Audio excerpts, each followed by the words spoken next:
아버지, 이 시간에 왜 오셨어요? 문 열어! 빨리 열어! 아버지, 지금은 애들이 자고 있어서요. 내일 다시 얘기하면 안 될까요? 내일? 지금 이 상황에서 내가 무슨 내일을 기다리겠냐? 문을 열지 않으면 내가 부수고 들어갈 거다! 아버지, 제발요. 애들 자고 있어요. 이러지 말아주세요. 그럼 문을 열어! 지금 당장 열지 않으면 이 문은 내가 끝까지 부숴버릴 거다! 아버님, 잠깐만요. 곧 열게요. 곧! 내가 기다릴 만큼 기다렸다! 필요 없다! 나는 망치를 한 번 더 내리쳤습니다. 그 마지막 일격과 함께 현관문이 열렸습니다. 안녕하세요. 이번 사연은 자신의 배우자가 자식으로부터 부당한 대우를 받는 상황에 분노하며 겪은 사건과 감정을 상세히 묘사한 이야기입니다. 주인공인 김진철 씨의 사연 지금부터 시작합니다. 시작 전 구독과 좋아요, 알림 설정 부탁드립니다. 저는 71세 김진철입니다. 저희 아내와 저는 작은 시골 마을에 살고 있습니다. 얼마 전 아내는 허리 디스크 수술을 받았습니다. 수술 후 회복이 더디긴 했지만 고맙게도 시골집에서 지내는 것이 그녀의 몸과 마음에 큰 도움이 되었죠. 매일 아침이면 들려오는 새소리와 저녁마다 지는 해를 보며 차를 한 잔 마시는 것이 우리 일상이었습니다. 여보, 허리는 좀 괜찮아졌어? 저는 아침에 일어나면 늘 아내의 상태를 물으며 하루를 시작했습니다. 네, 아직 완벽하진 않아도 예전보다는 많이 나아졌어요. 여기 공기가 좋아서 그런가 봐요. 그녀는 담담하게 대답했지만 제가 보기에는 여전히 조심스럽게 움직이는 모습이 마음에 걸렸습니다. 아내는 하루 종일 무리하지 않으려고 노력했습니다. 마당에 나가 화초에 물을 주거나 작은 텃밭에서 채소를 따는 것이 그녀의 일상이었죠. 저도 그런 그녀가 힘들지 않게 늘 옆에서 돕고는 했습니다. 여보, 이 고추 좀 봐요. 얼마나 잘 자랐는지 몰라요. 우리 저녁에 먹어요. 아내가 텃밭에서 고추를 따며 웃는 모습을 보면 저는 그저 고맙고 미안한 마음이 들었습니다. 그녀가 이렇게 밝은 모습을 되찾기까지 얼마나 많은 고통을 견뎌왔는지 알기 때문입니다. 시골에서의 생활은 단순했지만 우리에게는 너무나 소중한 시간이었습니다. 매일 반복되는 평범한 하루 속에서 그녀가 조금씩 나아지고 있다는 사실이 제게는 무엇보다 큰 기쁨이었습니다. 그러나 그 평화는 오래가지 못했습니다. 어느 날 아들이 며느리와 함께 찾아왔습니다. 엄마 2달만 애들 좀 봐줄 수 있어요? 애들을? 네, 어머님, 제가 일을 다녀야 하는데 곧 방학이잖아요. 아이들 방학 동안만 집에서 밥이랑 간식 좀 챙겨주시면 좋겠어요. 아들과 며느리는 손주들이 방학이라며 아이들을 봐줄 사람이 필요하다고 했습니다. 그래, 뭐 그 정도는 내가 해줘야지. 근데 네 엄마 디스크 수술한 지 얼마 되지도 않았는데 무리하면 안 된다. 네, 아버님, 무리하시지 않게 애들 간식 정도만 챙겨주시면 돼요.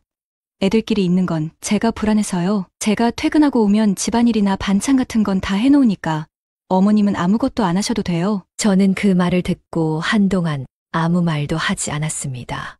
허리가 아직 완전히 회복되지도 않았는데 며칠 동안도 아니고 한두 달씩이나 서울에서 지내야 한다니요. 여보, 당신 지금 상태로 어떻게 서울까지 가? 그 집에서 지내다 병도 나면 어떡할 건데? 저는 걱정되는 목소리로 이야기했습니다.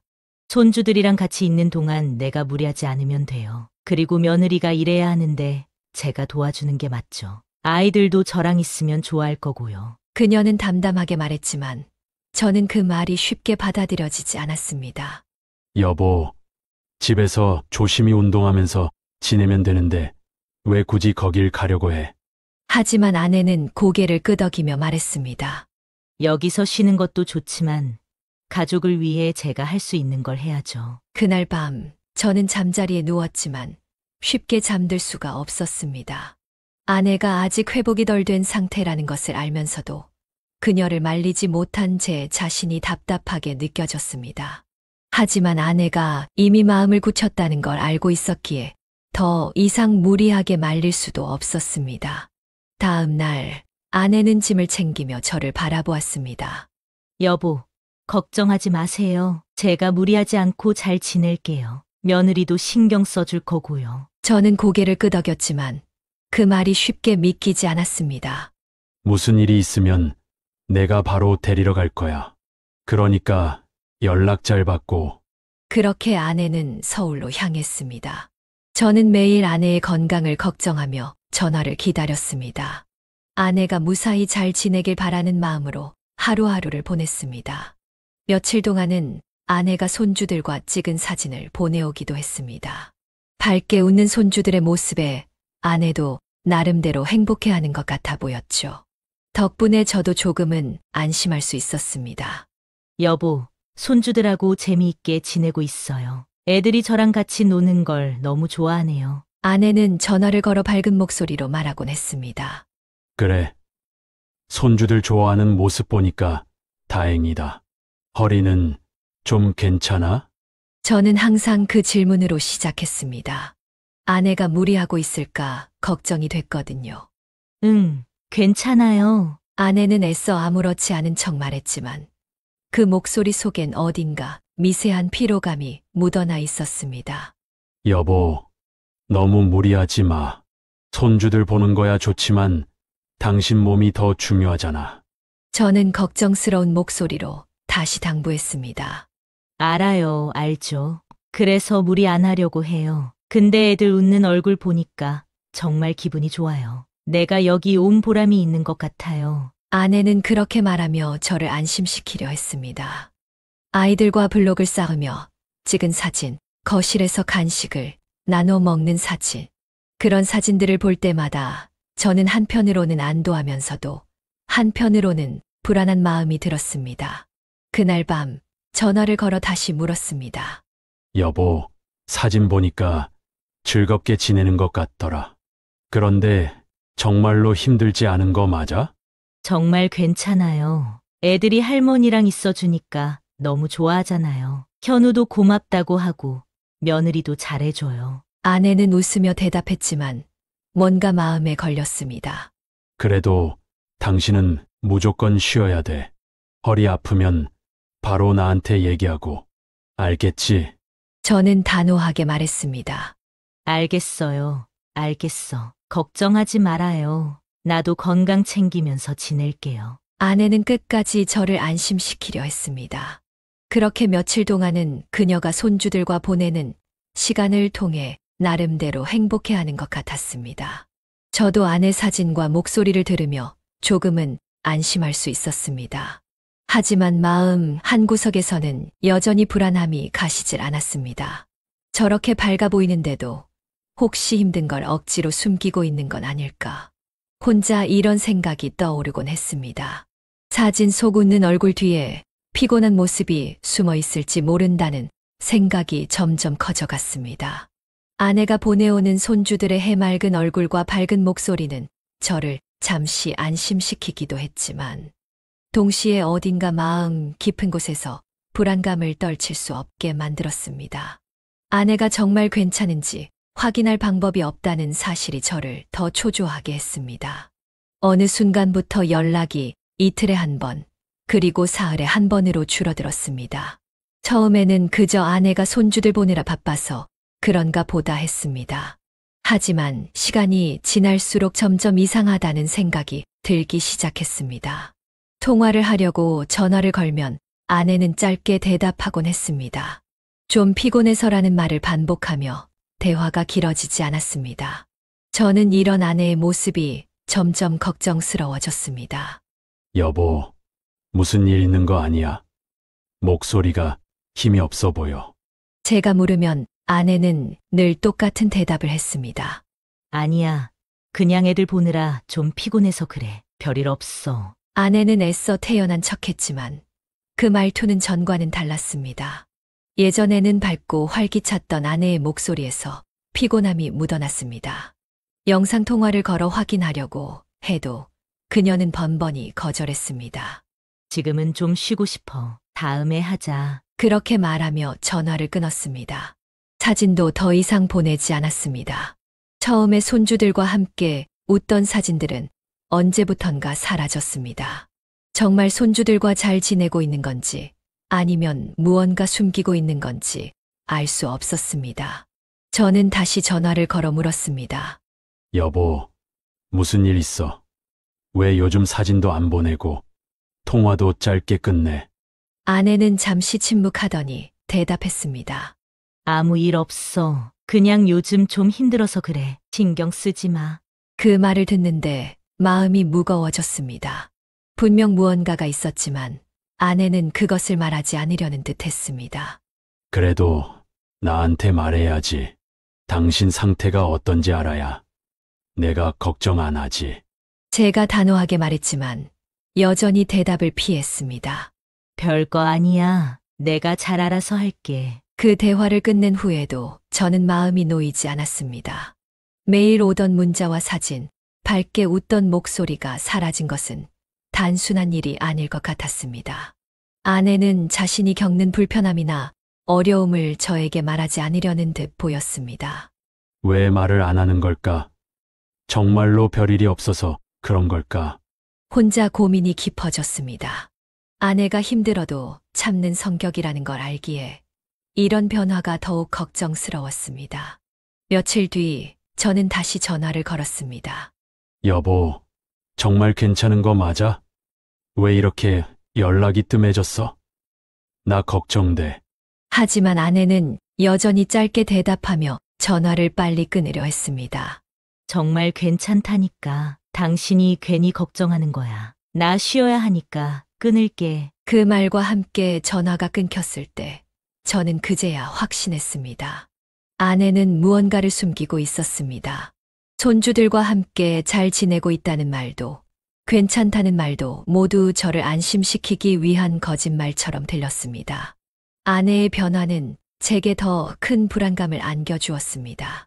손주들을 돌보느라 지친 건지, 아니면 그 집에서 정말로 무언가 잘못된 일이 생긴 건지 알 수 없었지만, 저에게는 더 이상 기다릴 여유가 없었습니다. 아내의 상황을 직접 확인해야겠다는 결심이 들었습니다. 다음 날 아내에게 가기 위해 전화를 걸었을 때 손주인 주원이가 전화를 받았습니다. 주원아, 할머니는 뭐 하시고? 할머니는 지금 밥하고 계세요. 그래. 할머니랑 잘 지내고 있지? 네. 할머니랑 보일러실에서 놀고 낮잠 자고 나왔어요. 보일러실. 왜 보일러실에서 낮잠을 자고 나와? 아, 할머니 방이 보일러실이에요. 그래서 제가 거기서 같이 놀기도 하고 낮잠도 자요. 순간 귀를 의심했어요. 잠깐만, 할머니 방이 보일러실이라고? 네. 손주의 천진난만한 목소리에 제 머릿속이 하얘졌습니다. 주원아, 할머니 좀 바꿔줘봐. 네, 잠깐만요. 네, 여보. 저 지금 밥해야 하는데 이따가 전화할게요. 아니, 잠깐만. 주원이가 그러는데 당신 보일러실에서 잔다는 게 사실이야? 그게 순간 아내는 말이 없었습니다.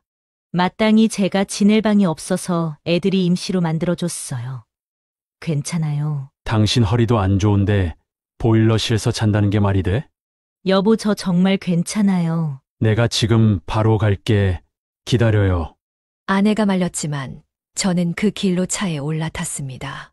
차 안에 앉아 도로를 달리고 있는 동안 내 머릿속은 그 한마디로 가득 차 있었다. 손주가 내게 무심하게 말했던 그 말. 할아버지, 할머니는 보일러실에서 자요. 허리 수술로 고생하던 아내가 보일러실에서 잔다니. 뜨거운 파이프가 돌아가는 좁은 공간에서 차갑고 딱딱한 바닥 위에서 웅크리고 지내고 있었다니. 그 공간이 얼마나 불편하고 숨 막히는지 잘 알고 있는 나로선 믿기 어려운 일이었다. 그동안 그녀가 이런 상황을 어떻게 견뎌왔을까 생각하니 내 가슴이 아프게 조여왔다. 보일러실? 사람이 거기서 어떻게 자나? 아니, 어떻게 내 아내를 거기에 두고? 나는 운전대를 쥔 손에 힘이 들어갔다. 이 말을 듣기 전까지는 아무것도 몰랐다. 아내가 힘든 내색 한 번 하지 않고 얼마나 고통을 삼키며 버텼는지 생각하니 눈앞이 캄캄해졌다. 아내는 날 걱정시키고 싶지 않았던 걸까? 아니면 그저 참는 것이 익숙해져 아무 말도 하지 않았던 걸까? 며칠 전부터 아내는 이상했다. 전화를 하면 목소리가 힘이 없었고 대화는 짧았다. 영상통화를 하자고 하면 피했고, 방 사진을 찍어 보내달라는 말에도 어물쩍 넘어갔다. 여보, 방 사진 좀 보내봐. 괜찮아? 허리는 어때? 지금 방이 좀 어지러워서 나중에 보내줄게요. 그때는 그냥 피곤해서 그런가 보다 했었다. 하지만 지금 생각해보니 모든 것이 이상했다. 그녀는 자신이 처한 상황을 들키지 않으려고 애쓰고 있었다. 나는 스스로에게 묻지 않을 수 없었다. 왜 그때 나는 더 깊게 생각하지 않았을까? 그냥 넘어간 내가 잘못이야. 운전대를 두드리며 한숨을 내쉬었다. 이제 내가 가서 데려와야지.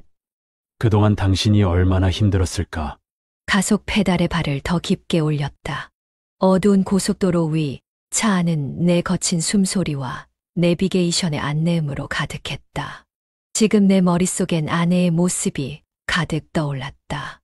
아내가 차갑고 좁은 보일러실 바닥에 웅크리고 있는 모습이 선명히 그려졌다. 뜨거운 파이프 옆에서 매트 하나 없이 얇은 담요를 덮고 자는 아내. 그 모습이 떠오를 때마다 가슴에서 뜨거운 무언가가 올라왔다. 이건 단순한 화가 아니었다. 내가 아내를 보호하지 못했다는 죄책감이었다. 어떻게 이렇게까지 참았을까? 왜 아무 말도 하지 않았을까? 내가 왜 그걸 몰랐을까? 나는 입술을 굳게 다물었다. 아내의 침묵이 얼마나 무거운지 이제야 깨닫는 내가 원망스러웠다. 차창 밖 어둠은 점점 짙어지고 있었다. 나는 눈앞의 도로만을 바라보며 속도를 줄이지 않았다. 이제 내가 할 일은 분명했다. 모든 것을 바로잡고 아내를 그 지옥 같은 공간에서 데려오는 것. 내가 당신을 다시 웃게 만들어야 한다. 더는 아내를 혼자 두지 않겠다고 나는 마음속으로 다짐했다. 서울에 도착했을 때는 이미 자정을 훌쩍 넘긴 시간이었습니다. 차를 세우고 아들의 아파트를 올려다보는 순간 나는 한동안 주먹을 꽉 쥔 채 서 있었습니다. 얼마나 많은 생각이 스쳐 지나갔는지 모릅니다. 왜 이런 상황이 됐을까? 내가 뭘 놓쳤을까? 이런 생각들이 꼬리를 물었지만 답은 없었습니다. 나는 곧장 아들의 집으로 향했습니다. 현관 앞에 도착하자 초인종을 눌렀습니다. 아무도 나오지 않았습니다. 몇 번이고 초인종을 눌렀지만 정막만이 복도를 메우고 있었습니다. 잠시 후 인터폰에서 아들의 목소리가 들려왔습니다. 아버지, 이 시간에 왜 오셨어요? 문 열어! 빨리 열어! 내 목소리는 낮았지만 단호함을 숨길 수 없었습니다. 그 뒤로 아들의 대답이 잠시 멈췄습니다. 그는 머뭇거리고 있었습니다. 이미 그 반응이 모든 것을 말해주고 있었습니다. 아버지 지금은 애들이 자고 있어서요. 내일 다시 얘기하면 안 될까요? 내일? 지금 이 상황에서 내가 무슨 내일을 기다리겠냐? 문을 열지 않으면 내가 부수고 들어갈 거다! 나는 말 그대로 모든 인내심이 바닥난 상태였습니다. 아들의 변명은 내 분노에 기름을 부은 격이었습니다. 그의 말은 내게 더 이상 어떤 의미도 없었습니다. 내가 해야 할 일은 이미 마음속에서 결론이 내려졌습니다. 차로 내려가 트렁크를 열고 공구통을 꺼냈습니다. 손에 망치를 들고 다시 아파트 문 앞에 섰습니다. 이 망치를 쥔 순간 내 마음속에는 망설임이 조금도 남아있지 않았습니다. 초인종 소리로도 문이 열리지 않는다면 이제는 내가 직접 해결할 차례였습니다. 첫 번째 망치질이 문에 울려 퍼졌습니다. 둔탁한 금속음이 복도에 울렸고 그 소리는 내 마음속에 쌓여있던 분노가 터져 나오는 소리 같았습니다. 몇 번을 더 내리치자 안에서 다급한 목소리가 들려왔습니다. 아버지, 제발요. 애들 자고 있어요. 이러지 말아주세요. 그럼 문을 열어! 지금 당장 열지 않으면 이 문은 내가 끝까지 부숴버릴 거다! 안에서 며느리의 목소리도 들렸습니다. 그녀의 말은 잘 들리지 않았지만 무언가 나를 설득하려는 시도였던 것 같습니다. 아버님, 잠깐만요. 곧 열게요. 곧! 내가 기다릴 만큼 기다렸다! 필요 없다! 나는 망치를 한 번 더 내리쳤습니다. 그 마지막 일격과 함께 현관문이 열렸습니다. 나는 더 이상 그들의 얼굴조차 바라보지 않고 곧장 집 안으로 들어섰습니다. 거실은 조용했고 아들은 내 뒤를 따라오며 무언가를 계속 말했지만 나는 들리지 않았습니다. 아버지, 그러지 마세요. 얘기부터 하시죠. 왜 이렇게 급하게? 말은 필요 없다. 네 엄마 어딨냐? 나는 단호히 말하며 곧장 보일러실로 향했습니다. 문을 열기 전 손잡이를 잡고 숨을 한 번 깊이 들이마셨습니다. 이 순간이 얼마나 두려웠는지 모릅니다. 내가 알게 될 진실이 더 큰 고통일 것 같았지만 더 이상 두려워할 수도 없었습니다. 나는 문을 열었습니다. 보일러실 문을 열었을 때 내 심장은 산산조각 나는 듯 했습니다. 그 좁고 답답한 공간 한가운데 낡은 매트 위에 웅크리고 누워있는 아내의 모습이 보였습니다. 아내의 얼굴은 헬쑥하게 질려 있었고 허리에는 복대가 단단히 감겨 있었습니다. 뜨겁게 달궈진 파이프 옆 차갑고 딱딱한 바닥 위에서 아내는 도대체 얼마나 버텼던 걸까? 그 모습을 보자마자 온몸에 힘이 풀리며 나는 한 걸음 뒤로 물러섰습니다. 당신 여기서 지낸 거야? 내 목소리는 떨렸고 가슴은 먹먹했다. 아내는 천천히 몸을 일으켰습니다. 움직일 때마다 표정에 고통이 스치는 듯 했습니다. 여보, 괜찮아요. 지낼만해요. 아내의 목소리는 힘이 없었습니다. 마치 나를 안심시키기 위해 노력하는 것 같았습니다. 하지만 그 말이 더 큰 비수를 꽂는 것 같았습니다. 나는 아내를 바라보며 한동안 아무 말도 할 수 없었습니다. 눈앞에 펼쳐진 이 현실이 믿기지 않았습니다. 괜찮다고? 이게 괜찮은 거라고? 당신이 여기서 얼마나 힘들었을지 생각하니? 나는 말을 잇지 못하고 보일러실을 둘러봤습니다. 차갑고 딱딱한 바닥, 뜨거운 파이프, 허름한 매트와 낡아빠진 담요 한 장. 그 모든 것이 비참하게 느껴졌습니다. 이 공간이 내 아내가 누워야 할 곳이란 말인가. 나는 손을 떨며 가까이 다가가 아내의 손을 잡았습니다. 그녀의 손은 얼음처럼 차가웠습니다. 그런 아내가 나를 보며 미소 지으려 애쓰는 모습은 더욱 나를 무너뜨렸습니다. 당신 대체 얼마나 참은 거야? 왜 나한테 말을 안 했어? 아내는 고개를 숙인 채 조용히 말했습니다. 여보, 괜찮다고 했잖아요. 그냥 사정이 그랬을 뿐이에요. 당신 걱정 끼치고 싶지 않았어요. 그 말에 내 속이 뒤집혔습니다. 걱정을 끼치고 싶지 않아서 그게 이유였던 건가?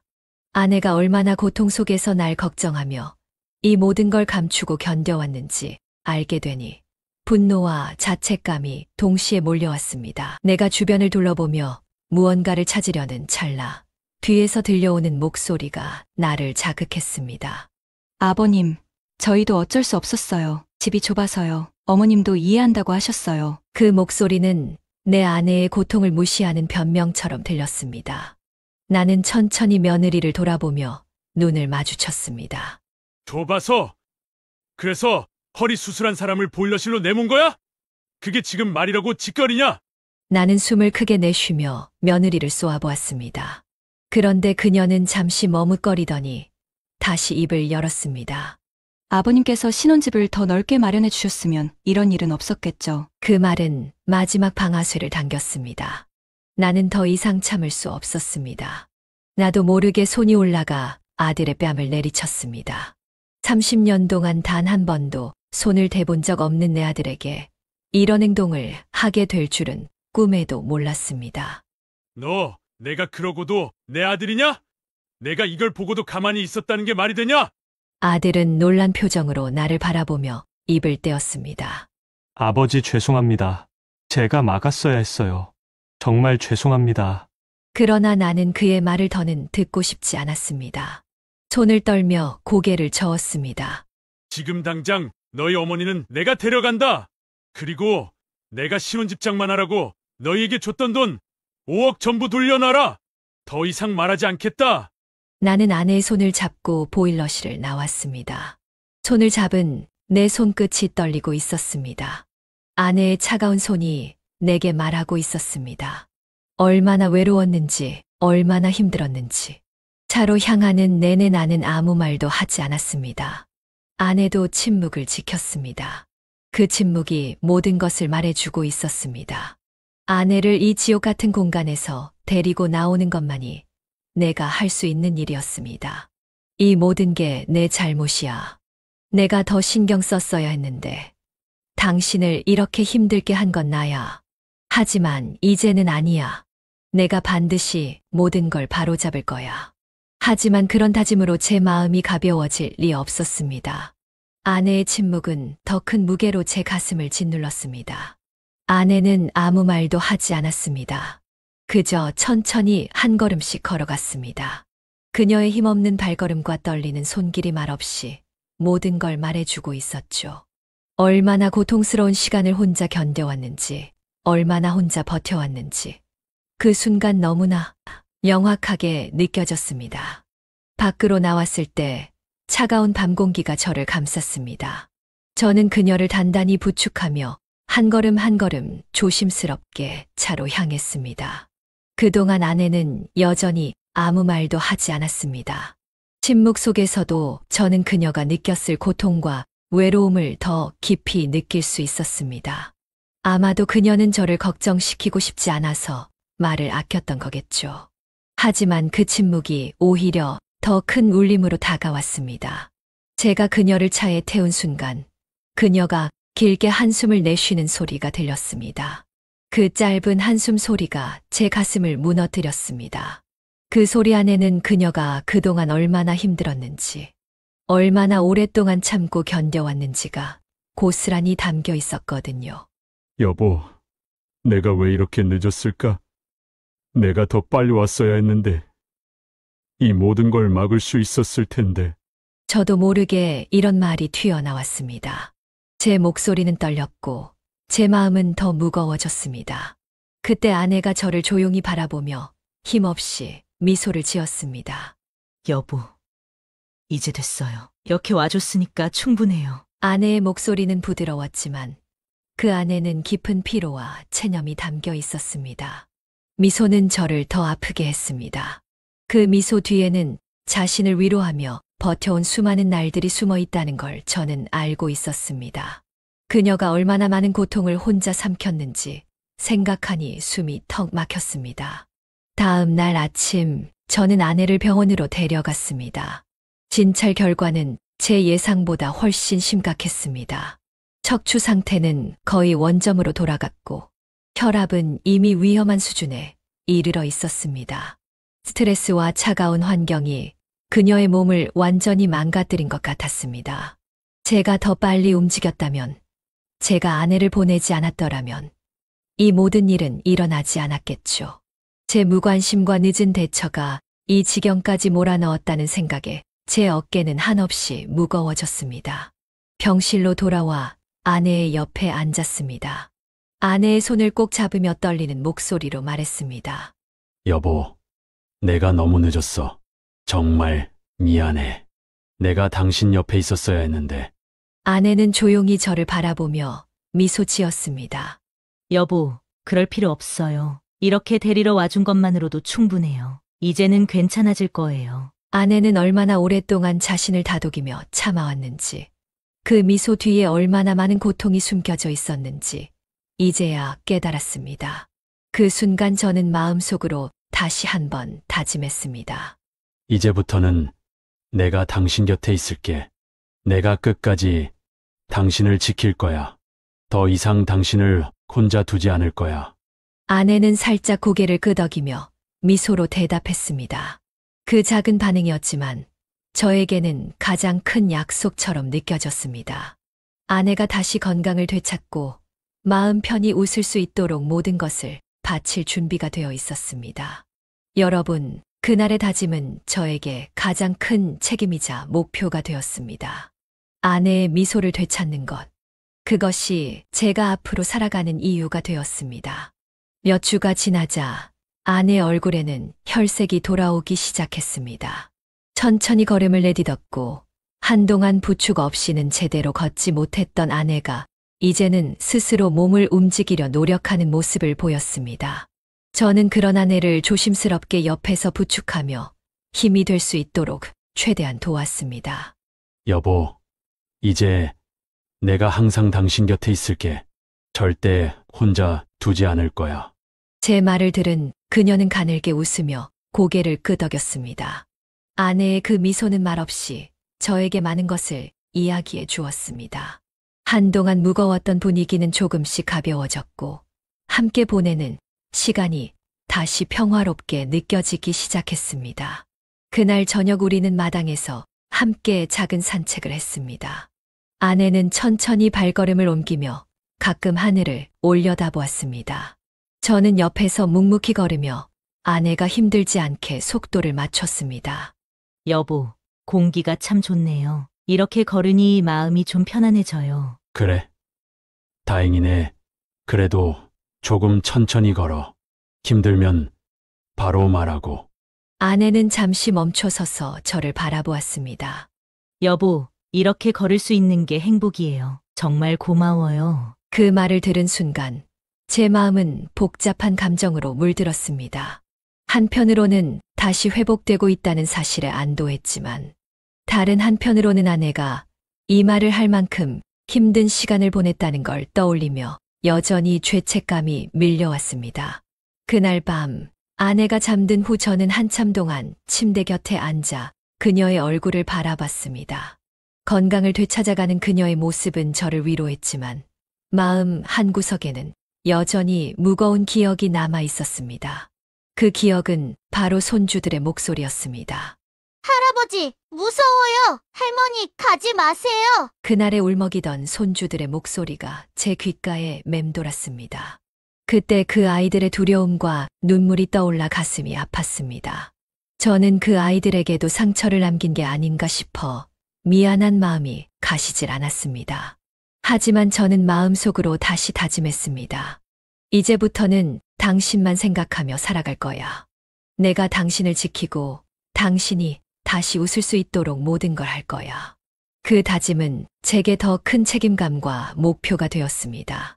아내와 함께 평범한 하루를 보내는 것, 다시 예전처럼 편안히 웃을 수 있는 날들을 만드는 것이 제 삶의 이유가 되었습니다. 긴 어둠의 시간을 지나 우리는 조금씩 따뜻한 일상 속으로 걸어가기 시작했습니다.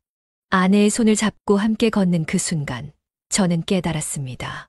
이 모든 것이 평범해 보일지라도 우리에게는 그 어떤 것보다 소중하다는 것을 말입니다. 여러분도 혹시 가족이나 가까운 사람이 무언가를 참고 있거나 힘든 상황을 혼자 견디고 있는 것 같다면 꼭 확인해 보시길 바랍니다. 우리가 함께 나눌 수 있는 무게도 그들의 고통을 덜어줄 수 있는 방법도 생각보다 가까운 곳에 있을지도 모릅니다. 그때 제가 내린 결정이 옳았는지 아니면 조금 늦었는지 지금도 가끔 돌아보곤 합니다. 하지만 분명한 건 가족의 평화와 행복은 작은 신호를 놓치지 않는 것에서 시작된다는 사실입니다. 여러분도 주변 사람들에게 늘 관심을 기울이고 함께 나누는 대화의 가치를 잊지 않으셨으면 좋겠습니다. 지금까지 저의 이야기를 들어주셔서 감사합니다. 항상 건강하세요.